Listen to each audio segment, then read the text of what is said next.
Optik Melawai. Kami turut mencermati pimpinan Dewan Perwakilan Daerah atau DPD RI yang menemui Menteri Pertahanan sekaligus Presiden terpilih Prabowo Subianto di kantor Kementerian Pertahanan Kamis kemarin. Mereka mendukung Prabowo untuk masa pemerintahannya nanti. Pimpinan DPD yang hadir menemui Prabowo adalah Ketua Sultan Bahtiar Najamuddin, para Wakil Ketua DPD Yoris Raweyai, Tamsil Linrung, GKR Hemas, serta Wakil Ketua MPR Unsur DPD Abchandra Akbar Supratman. Ketua DPD Sultan Najamuddin menyebut dalam pertemuan yang berlangsung selama 1,5 jam itu, DPD menyampaikan dukungan kepada pemerintahan Prabowo Gibran nanti demi kebaikan daerah dan bangsa.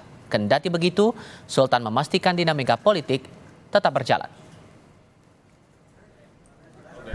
Kami menyampaikan pertama tadi bahwa kami baru terpilih, kedua kami dari posisi parlemen, posisi DPD yang memang sebagai representasi masyarakat daerah di pusat akan sangat mendukung